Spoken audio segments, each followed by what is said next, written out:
Wizards, your daily Washington Wizards podcast, part of the Locked On Podcast Network.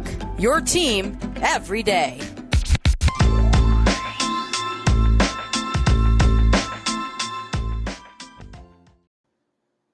What's good, Wizards fans, and welcome to the Locked On Wizards podcast. Make sure you guys subscribe to the Locked On Wizards on YouTube and wherever you get a podcast. Make sure you guys hit the notification bell as well. Make sure you follow me on Twitter at EDTOOOFLATT. I'm going to start off just, recapping the game. I'm going to talk about what I liked and what I didn't like. I got some studs and duds, good, bad, and ugly, different things like that. I just want to recap the game. But I like what I saw. I like what I saw from the Washington Wizards. And I just want to thank you guys for listening, making Locked On Wizards your first listen every day. We are free and available on all platforms. I like what I saw. I think this team has improved for sure. I mean, there was a GM survey that came out this morning, and the Wizards got votes for that. There was an ESPN beat writer that wrote and said that the Wizards were the most improved team or had the best offseason. I believe that. I don't know if they're the most improved team, but the Wizards got better, and you could clearly see that. Positions 2 through 4, 3, 4, 5. We're bringing back Gafford. Montrezl Harrell brings in that energy, that junkyard dog mentality. You saw that tonight. Spencer Dinwiddie was balling. I love what I saw from Spencer Dinwiddie. No setbacks from the ACL injury. He's a guy that really can still ball. He's not a guy, if you have an ACL injury, then you can tell that their athleticism is really hampering their game. He's not one of those guys. He doesn't rely on his athleticism. Now, he does have a quick first step, and he can get downhill, but he's smart, and he's very methodical in where he wants to go. He's very patient, and you can see that in Spencer Dinwiddie's game. He knows where to pick his spots. He can get you off balance, get to the basket, get to the cup, and finish through contact. I love seeing him go downhill. I was like, okay, this is what Tommy Shepard. This is the guy that he wanted 3 years, $62 million, $1 championship bonus. Spencer Dinwiddie, 20 points and 7 assists with the Nets. This is the guy that can boogie and get a bucket, and he showed it tonight. In the pick and roll with Daniel Gafford, I love it. The lobs with Daniel Gafford, the pick and roll, the beautiful passes, setting up for some dunks. Daniel Gafford had a couple posters tonight. I love what I saw. Bradley Beal's Bradley. I don't have to really say much about Brad. He did his thing. He had 18 points. I love the transition play where Spencer Dinwiddie came down and dished it off to Bradley Beal in transition. And there was a lot of off-ball plays like they talked about in practice, like they talked about in the press conference. Bradley Beal was getting the ball off-ball where he didn't have to do too much isolation. That was a big thing for me. That's what I was looking for. That's what I said in the preview last night. The Rockets have a good team. They have a good team. Jalen Green is going to be a good player. Josh Christopher Jacob is going to be a good player. Kenyon Martin's son is going to be a good player. Kevin Porter Jr., he went crazy on his 25 points. They got some good players. They got some good young players. They still have a ways to go, but they got a good team. So, like I said, Montrezl Harrell brought the energy tonight. Aaron Holiday was good. I like what I saw from him. He can score. He can get to the bucket. He can shoot. He made a couple of threes.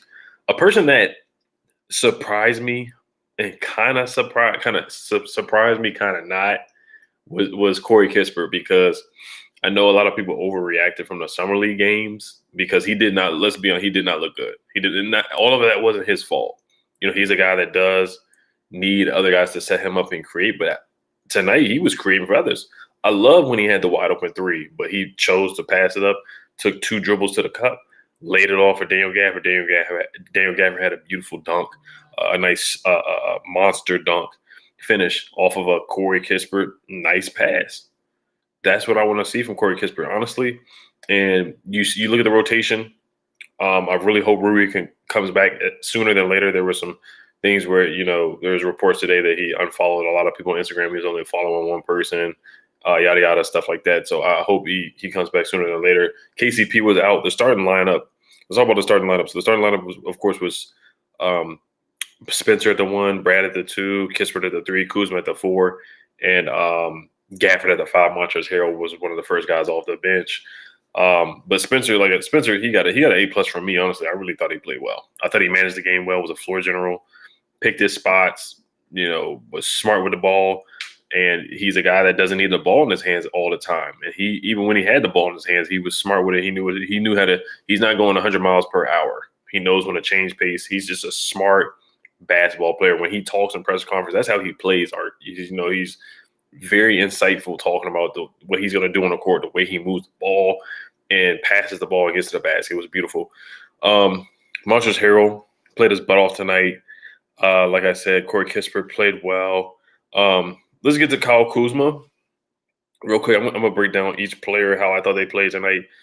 Kyle Kuzma, he started off rocky. He was 0 for 5 to start off. I thought he was pressing a little bit, did have an air ball, had a couple bricks and stuff like that, was kind of falling and tripping over his feet a little bit. Jalen Green crossed him up and then had a tough bucket that was almost an and one. I don't think it was an and one, but it was a tough bucket. So Kyle Kuzma, the first half was rocky, and then the second half he definitely played better. I thought he was more under control, more settled, was more decisive, knew what he wanted to do, and got better from there. And then I do want to get to some of the bench players, and then I do want to talk about what I liked and what I didn't like tonight. And then, of course, evaluating Wes Unseld Jr., his coach. I mean, it's just preseason, so there's nothing too crazy.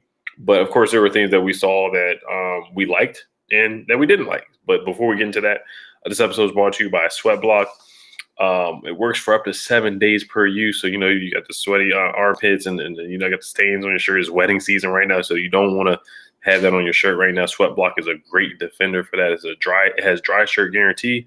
If Sweat Block doesn't keep you dry, you get your money back. Featured and tested on the Rachel Ray Show by firefighters. Bestseller on Amazon for the past 10 years. Over 13,000 reviews. Manufactured in the USA. Wear what you want to wear. Your little secret of confidence. This is a must-have for everyone's toiletry bag, whether it's a big presentation or a hot date. Everyone can benefit. The promo code is locked on for 20% off on sweatblock.com. You can also get it on Amazon and at CVS. This episode is also brought to you by Sleeper. In 2018, the fantasy sports experts at Sleeper realized that fantasy basketball was broken. Games were being won and lost based on whose players had more scheduled games that week. It made no sense and required very little strategy. So in 2020, Sleeper released a brand new way of playing fantasy basketball. It's called Game Pick, and it's only available on Sleeper. And Game Pick owners pick a single game per week for each starter to count towards their team's total score, ensuring an even number of games played between opponents. The days of losing because of your opponent's player simply has had more scheduled games to play in that week are over. Player matchups, home versus away, opponents, defensive ranking, pace of play, and more. All of that adds up to more strategy and less busy work. Whether you prefer redraft, keeper, or dynasty, Game Picks has you covered. Sleeper cracked the fantasy basketball code if you play fantasy football. If you prefer building out a weekly strategy versus daily busy work, you're going to love Game Picks. Download the Sleeper app and start a league with your friends today. You will not be disappointed.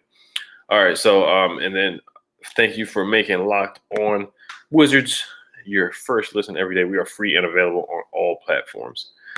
So the depth, I was talking about Kyle Kuzma, but I do want to get to a quick note here about the starting lineup. So in practice, it was noted that Wes Unseld Jr. said Corey Kispert getting the start at small forward is part because KCP is out and part because Kispert has had a standout training camp.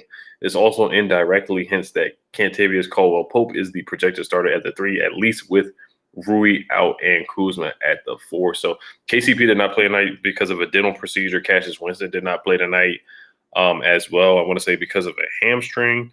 Also, of course, Thomas Bryant didn't play. And I think that is all. And Rui did not play, of course. But those are those were the inactives. So Corey Kispert, I thought he took advantage of the opportunity here. Let's get back to Kyle Kuzma. I thought he played more under control in the second half. I thought he hit a couple threes, got to the basket, got to the free throw line, and I thought he played a lot better and more under control in the second half. And honestly, his play, him showing that he played better in the second half, I really want Kuzma to start. But if he's going to play like that, where he's playing better as the game goes along, he may have to come off the bench. But I still want to see him start. But if he's playing like that, then yeah, he might have to come off the bench. If he's coming in cold, not every game is going to be like that, but if he's playing like that, I'd rather see him come off the bench. Like I said, high praise for Corey Kispert. High praise for Aaron Holiday. I liked what I saw from Aaron Holiday. I didn't like Kyle Kuzma's first half. That's one thing I didn't like. I liked everything. I like Dinwiddie. I like Bradley Beal. Like I said, I do want to see Bradley Beal be more of that defensive quarterback. I did not see that tonight. What was the final score? 119, 125. So I mean, both teams. It was a scoring game. It's a scoring league. It is, it's just what it is. It's a scoring league, but they do need to find a way to get stops. They need a way to finish defensive possessions. The Rockets did get some offensive rebounds more in the second half with the guys who are fighting for the two-way contracts and fighting for the training camp spots and the G League spots. Those guys, I thought they gave up a lot of offensive boards at the end of Kenyon Martin's sons, KJ Martin. That's one thing that I did not like. But let's get to more of the guys. Aaron Holiday. Once again, I thought he played well. I thought Raul Neto had his moments. He did have the buzzer beater. And Aaron Holiday and Montrezl Harrell, they had a good chemistry. They had an alley-oop, some pick and roll opportunities. Montrezl Harrell was finishing around the rim. His first bucket was in the post. I loved it. And then you see the meme where, he was just surprised with the ref's call. That's going to be a meme of the year for the Washington Wizards. I love the hustle. I love the grit. He's going to bring some energy to this team. He's going to get the crowd into it too. I can see DC. I can see the crowd getting hyped with Montrezl Harrell, just him getting those tough buckets, those tough rebounds, running the floor, just hustle, that energy. And imagine when Thomas Bryant comes back too. This team is loaded, man. This is a deep roster. Thomas Bryant didn't play tonight. He's not going to be back until December. KCP didn't play, and Rui didn't play. This is a deep roster. It's a deep roster. We have guys that can move. We have more length. We have more shooters. We just have a deeper team. We have more guys that can come in and contribute. We don't have a drop of Denny. I didn't even mention Denny yet. That's how many guys that we can throw at you. How many wings we can throw. I just love it. It's so much more wings and more depth than last year. So I really hope this team can make the playoffs and make more than just a play-in and make a run in the playoffs. That's what I'm really hopeful for. Because this is a good group. It's a good group of guys. It's just the East is really stacked right now. The East is really stacked. But let me get back to the game. Like I said, Aaron Holiday played pretty well. I thought Raul Neto showed some moments off the bench. Those guys are going to be battling for backup point guard minutes, or they could be playing together. I thought they were very scrappy on the defensive end. Aaron Holiday got a couple steals. Let me bring up the numbers as well. What I didn't like, we fouled on some threes. They got a couple and one threes. Those are some things I didn't like. But Kyle Kuzma finished with 11 points. 3 for 10 from the field, 3 of 8 from the three-point line. Corey Kispert had 12 points and 5 for 9 and 2 for 6 from the three-point line. Daniel Gafford was 5 for 5 from the field, had 10 points and 4 fouls. That's another thing I did not like is the fouling. 4 fouls. You had 10 points and 6 boards. In 18 minutes, you had 4 fouls. That's what cut Daniel Gafford off the floor last season. Fouling and stamina. He looked like he was in good shape. I'll say that. I did not see him shoot a mid-range jumper, which I know that's what he's been working on in the offseason, which doesn't really matter to me. I just want to see him run the floor and finish. Pick and roll with Dinwiddie. Pick and roll with I almost said Anthony Gill. Pick and roll with Aaron Holiday. That's what I want to see. Aaron Holiday finished with 17 points, 5 for 10 from the field, 2 for 3. Wow, he had himself a day, 4 assists. As well, in 19 minutes, he was a microwave out there. Aaron Holiday was balling. He might be the low-key pickup of the offseason. He might be that low-key pickup. Everybody talked about the Lakers guys, but Aaron Holiday was not talked about as much, of course, as much as Spencer Dinwiddie. He might be the low-key pick. Aaron Holiday was a first-round pick out of UCLA, broke some scoring records at UCLA as well. Of course, the little brother of Drew Holiday. Aaron Holiday's a baller, man. The guy can play. I think he just needed a change of scenery, and this might be the place for him. Like I said, the starting five, I thought they all were solid. We'll get to Davies Bertans, and then we'll finish up with the guys at the end of the game. But the Wizards had 6 double-digit scores. Bradley Beal 18 points, Spencer 14 points, 5 for 10 from the field, 2 for 5 from the three-point line, and 5 assists. Spencer could have finished with a double-double. He was on pace for that. Montrezl Harrell had 9 points and 11 boards in 20 minutes. He was on pace for a double-double if he would have finished the game. I think him and Gaff are going to split minutes, 24 minutes for the center spot, 48 minutes. They did not play together on the floor from what I saw, Daniel Gafford and Montrezl Harrell, and I would keep it that way. I wouldn't play those guys together on the floor, two bigs at the same time. But next I want to talk about the the guys who are battling for spots to make the roster and make the G League team. I'm going to talk about those guys next, and then I'll get to Davis Bertans, who is a polarizing player, a guy that had a rough year last year, had a down year last year, and was really bad in the playoffs at times. 0 points and 6 fouls, fouled out of the game with 0 points, 0 rebounds, 0 assists. It's inexcusable to get paid that much money and do that. But honestly, I do like Davis Bertans. I'm higher on Davis than a lot of people are, but it's hard to vouch for him when all you're able to do, you're a specialist, you're a shooting specialist, and you're not much of a defender. You're not a great defender. It's like, the value for Davis Bertans definitely goes down when he's a shooting specialist and he can't do much and he's not making shots. So it's tough with Bertans. It really is. But before we do get to Bertans and the guys fighting for spots, this episode is brought to you by Bet Online. Bet Online is the fastest and easiest way to bet on all your sports action. Definitely got to get to some NBA betting. Check out betonline.ag. Of course, you got football coming up as well. Washington football team is their early underdogs against the New Orleans Saints on Sunday. 1.5 point underdogs. Before the next pitch, head over to BetOnline on your laptop or mobile device and check out all the great sporting news, sign-up bonuses, and contest information. Don't sit on the sidelines anymore, as this is your chance to get into the game as teams prep for their runs to the playoffs. Head to the website or use your mobile device to sign up today and receive your 50% welcome bonus on your first deposit. Bet Online, your online sportsbook experts. The promo code is locked on. So it was funny. Also, of course, John Wall was at the game. He's with the Rockets, so he was sitting on the bench. So we got a Wizards reunion there. Bradley Beal, you saw him on the sidelines on the bench. He was playing rock, paper, scissors on the bench, just chilling. But let's get to Davis Bertans. So he was 1 for 6 from the field, 1 for 6, and all his shots were 3-point shots. 1 for 6 from the 3-point line, 3 boards, and 5 points. Now, I know a lot of people don't really like plus minus. Davis Bertans was actually a +3. He was a +3. So that's why people don't like plus minus, because, some people, you watch them play, they don't play well, and they can end up with a plus minus. Or some people play well, and they can end up with a negative plus minus. So it can definitely create a narrative on players. But Davis Bertans just did not play well tonight. Wasn't much of a defender. I saw some guys blow by him. And other guys were getting sizzled too.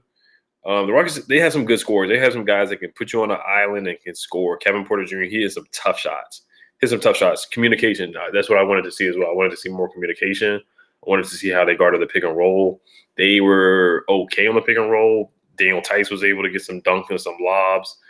Christian Wood was able to get some dunks and some lobs to pick and pop as well. So it wasn't great. It's still a work in progress. I think the defense is still a work in progress. I'll definitely say that. What Unso has said is 80% defense, 20% offense, and they still have some ways to go. They are missing some defenders, like KCP is a good defender, and Rui is a good defender.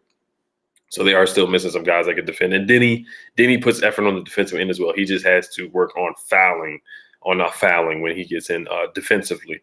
But yeah, Davis Bertans did not have a good night. 1 for 6 from the field is pretty darn bad. 5 points, and he had 0 assists, 0 steals, and had 3 rebounds. So Anthony Gill played. He looked confident out there. I think he hit a 3. He had 4 points. He hit 1 3, missed the free throw. Oh, once again, we are a strong free throw shooting team. Now we shot 77% from the free throw line, but we're a team that gets to the free throw line a lot. Very frequently, we get to the free throw line. Tonight we got to the free throw line 36 times. And the Rockets were awful. They were awful from the free throw line. The Rockets were so bad. They shot 15 for 37 from the free throw line. 15 for 37. I gotta look this up again. Am I looking at the right thing? From the free throw line, I think they shot 15 for 37 from the free throw line. That's inexcusable. To shoot that bad from the free throw. Oh, I'm sorry, 22 for 37. That doesn't make it any better. 59%. They were 60% from the free throw line. That's really bad as a team. We were 28 for 36 from the free throw line. That's one thing we did really well last year was get to the free throw line. Spencer Dinwiddie is going to continue that. Russell and Bradley Beal is going to continue that as well. But let's get to the guys who are fighting for roster spots, and then we'll wrap it up here. Things that I didn't like, I already said. The way Davis Bertans played tonight, I don't think he played well at all. Gafford's foul trouble, didn't like that. The fact that we gave up 125 points and we're working on it's a preseason game. I'm not gonna get mad at that. That's something I didn't like. Also, the offensive rebounds that we gave up at the end of the game to Kenyon Martin's son, KJ Martin, I did not like that either. Let's finally get to the guys like Jay Huff and Jaime Echenique and Jordan Goodwin. I thought Jordan Goodwin played tonight. He shot 4 for 7 from the field, 1 for 4 from the 3-point line. Now, at the end of the game, he did airball the shot that was supposed to tie it up. We did have the lead at one point, but Jay Christopher went crazy in the last 2 minutes. We let him shoot threes. We let him score. They scored on the break. We had allowed an offensive rebound. Like I said, Kenyon Martin's son with a putback dunk on a missed layup out Alperen Sengun. Montrezl Harrell was giving Alperen Sengun the business. He was definitely baptizing the rookie. He gave him a lot of elbows and nudges and some battling for the rebound. Montrezl Harrell was definitely toughening up Alperen Sengun for sure. Isaiah Todd was 0 for 3 from the field, 0 points, 2 fouls, 3 rebounds. I think he's going to be a project. I think he's going to be a guy in the Capital City Go-Go, and I think he's going to develop there and be a good player for years to come. Some people compare him to Chris McCullough out of Syracuse, who was on the Washington Wizards a few years ago. I can see the comparison. They're both tall. Or Devin Robinson, who was the athletic freak who was on the Wizards, but then he was waived because of some off-the-court activities. I could see the comparison, but Isaiah Todd, he's a good shooter. He's a guy that can shoot. He's very versatile. He's 6'10", 6'11", and I don't think he's going to be able to. I mean, we'll see. He's a developmental guy. He's a developmental project right now. That's what I'm going to say from the G League Ignite. Jordan Shackle had 0 points, 0 for 1 from the field, 2 rebounds. I thought he had some effort, put forth some effort on the court. Jay Huff had a huge block on Alperen Sengun that I thought was crucial down the stretch. That I like from him, the guy out of Virginia, the big man. Jaime Echenique, he has some post moves. He has some really good post moves. I like Jaime Echenique out of Wichita State. He was the Summer League MVP for the Washington Wizards, in my opinion. He had 5 points. Raul Neto had 5 points.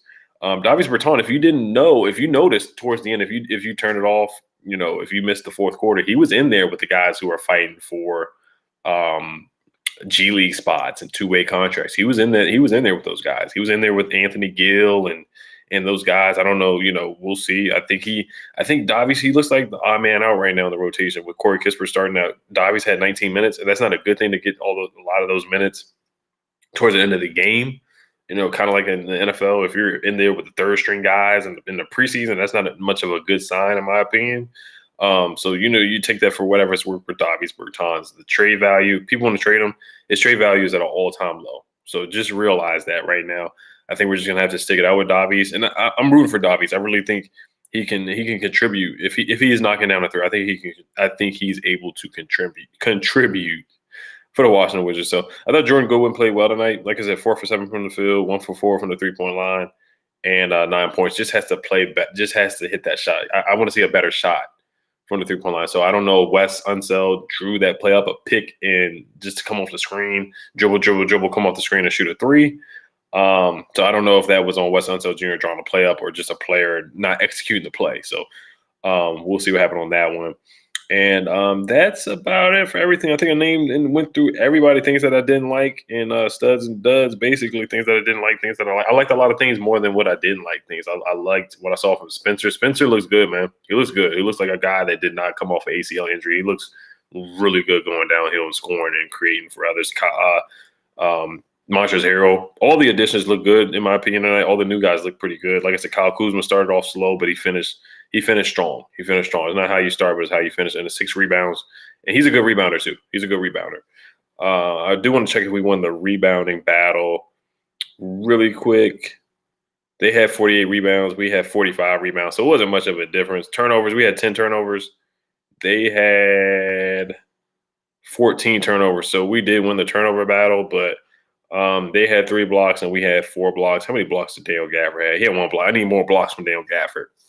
Bradley Beal did have a block, and he did have 2 rebounds, and he had 0 steals. So I want to see more blocks from Daniel Gafford. I want to see less fouling from Daniel Gafford as well. I want to see him defending without fouling. But other than that, that's all I got for you guys tonight. Thank you guys for rocking with me. The game was not on NBC Sports Washington, which was very interesting for me.